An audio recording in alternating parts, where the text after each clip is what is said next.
Hi folks, welcome back. This is the second in my kind of airbrushing beginner basics videos, if you like. And here I'm going to basically show you how to get paint into the airbrush and get it spraying in a good way.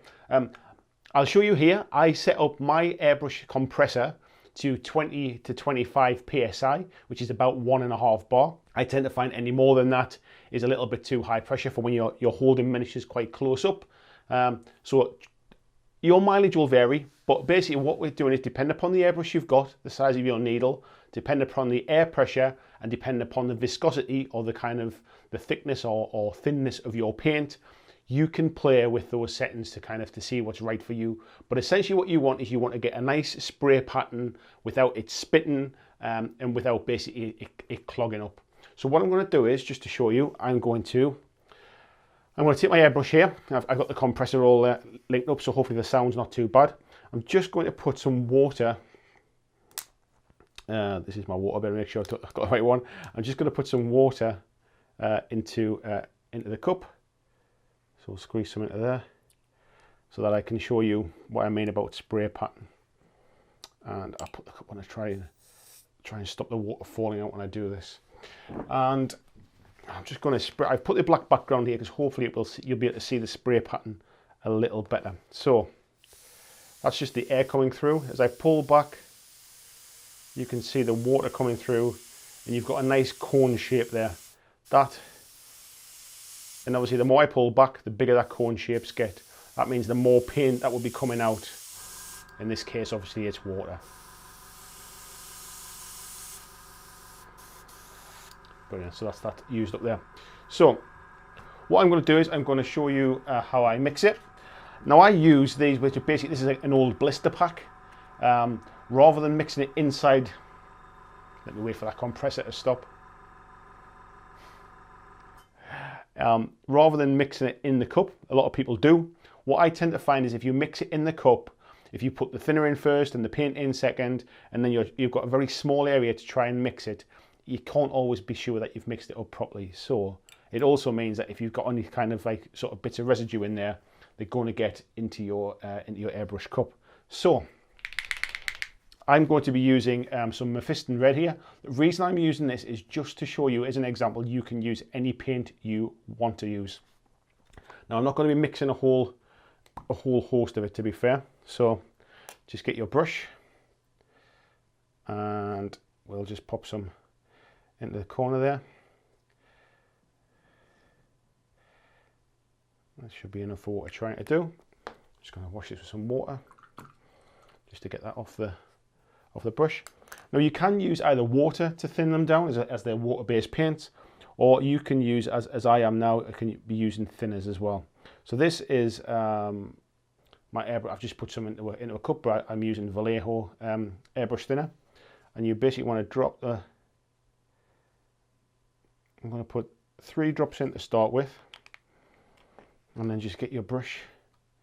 I tend to just use an old brush for this and mix it up. And you can see it's becoming very, very thin, very watery.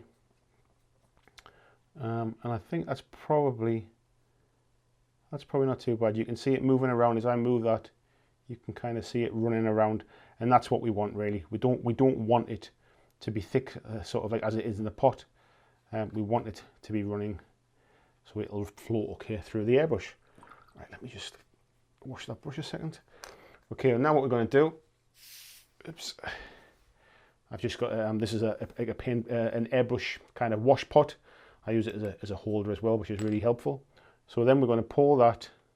You can obviously on these ones where the cup comes off, you can pour them directly into there, but because I'm trying to do this on camera and you can guarantee I will spill this everywhere if I do that, I'm going to do it with the cup on. So you just pour that into the pot. Obviously I haven't mixed up very much here because this is just for a bit of a test and I don't want to waste it. But you can see we now have paint in the cup.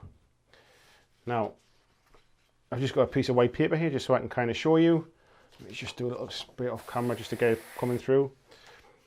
So now basically what you do is, if I press down, we're just getting airflow, and as I pull back, you'll get to the paint coming through. And what you'll be able to see is that that's just a nice kind of like a faint line. We're not getting lots of water coming through or watery paint. If I blast it and you see that build up there, that's what happens if it's way too thin. Is that basically what will happen is it'll just start pushing the paint around. That's not because it's too thin in this instance, sorry. It's because basically I'm just forcing all of the paint in one place and it's building up. But you should be able to just get nice, controlled paint. And essentially it's dry because it's drying as it hits the paper. It's not drying in the air on the way there. That's when you sometimes get spattering. So sometimes that can be because the air pressure is too high and it's drying it before it hits the paper. In this instance, we're just getting a nice, and obviously I'm further away here. If I get closer, you will get much finer lines. Now I'm going to show you, see if we do have some build up here. You'll be able to see on this particular brush, you can see the red is building up on the tip there. Now that's exactly what we're talking about with the dry tip thing before. Now you can see it on this one because the protector is actually open. And all we're going to do is we're going to take some more, let me just put that inside the holder a second while I do this. We're just going to take some of the cleaner. We're going to take a Q-tip as we mentioned before, just pop some onto there. And then we are going to, I'll move that out of the way as well. We're just going to, hopefully you can see the red on that there, yeah. And we're just going to clean it off. And you can see it coming off onto the Q-tip there. And not my hand, to be fair, that's the paint. But yeah, you can see it coming off onto the Q-tip. You can, as I mentioned before, you can just use your nail as well. And then you can just get back to painting again. And what you're essentially doing there is you're just making sure that it doesn't dry up. If you're keeping painting, because I'm keep stopping and starting, and because I'm using a really kind of light paint there, you'll see it builds up, or it can build up relatively quickly. Now that's not necessarily a problem if you're keeping painting. However, if you're stop starting, or you're doing sort of small blasts, or you're putting a lot of air through before you're actually kind of pulling back on the trigger, you'll end up drying that out a lot faster. But that is essentially all you can do. So you can use any paint as long as you mix it. And again, look, you can see, as I was talking about before, that's dry. That's not wet. It's not coming out as water. So you can mix and match. But I would say if you start at around 20 to 25 psi, that will give you a good starting point. And then you will be able to basically mix with, almost keep that consistent, and then mix with the consistency of your paints and your thinners. You can, as I've done in the past as well, if you want to do quite a bit. I use these little dropper bottles that I bought from Amazon, I believe, where you can pre-mix them so that you've got like a nice big pot of it ready just to drop in. So you've got it all already pre-mixed for you as well. So that's really helpful. You can then go in and clean down the airbrush as I showed in the, once you're completely finished the course, go in and clean it out as I showed. Basically pop in, actually let me just, that's the cleaning stuff. We'll push a little bit of cleaning stuff through this. So just squirt some of that in. I tend to just get that brush and just give it a mix around just to get any paint from the inside. Do not blow it through. Just get an old wash pot and tip it out, because you've basically agitated any bits of stuff that was around on the inside there. And that's my water there as well. I'll put a bit of water through that, and that's where these wash pots here, these cleaning pots, come in handy, because essentially you can put it into there, and if I tip it up actually so you can see it better, it basically just holds all of the excess paint and stuff into there. There's a little filter on here as well, so nothing bad comes out. And you just want to clean that through. You can see that drain out. And again, just keep washing that through. Clean the tip. Even if you just use a piece of kitchen towel or something, just give the tip a wipe. Give give it a wash through, make sure that there's no residual paint in there, and you're ready to go with either your next colour, or you're ready to finish for the rest of the day. So folks, that was a bit of a whistle-stop tour. Hopefully that's given you enough to give you some confidence to be able to try using your airbrush. I know a lot of people, especially in comments in my groups, are a little bit nervous about using them. They think they're kind of overwhelming.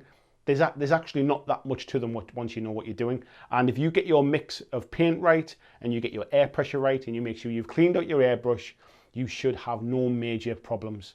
And again, as I mentioned in the first video, the main problems you will get will either be your nozzle isn't clean in the airbrush, your needle is either damaged or it's not clean, or your airflow pressure and your paint mix are not quite right. Those are really the 4 things to concentrate on. And if you start with a clean airbrush, at least you know you're starting from that point and concentrate on air pressure and paint viscosity. So if you have any questions, you'd like to know any more bits of tips and tricks about airbrushing, please leave your comments down in the comment section. That's where you leave comments. If you haven't already subscribed to my channel, please do subscribe. I'd love you to subscribe and click the bell icon so you see future videos.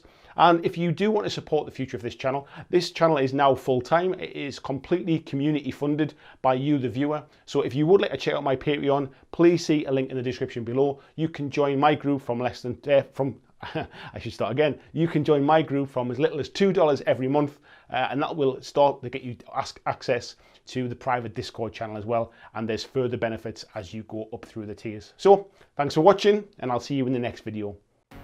Thanks for watching my video. I hope that you really enjoyed it. And if you did, why not consider clicking on the suggested video below to see more of the work that I've done. If you'd like to support the long-term sustainability of this channel, why not consider checking out my Patreon, where you can pledge and support from as little as $2 a month, and there is lots of different tiers and bonuses which will give you access to a private Discord server. It will give you free t-shirts, free mugs, a podcast every month, and a number of other things, including getting your name at the end of every video, like these awesome folks who already support me now.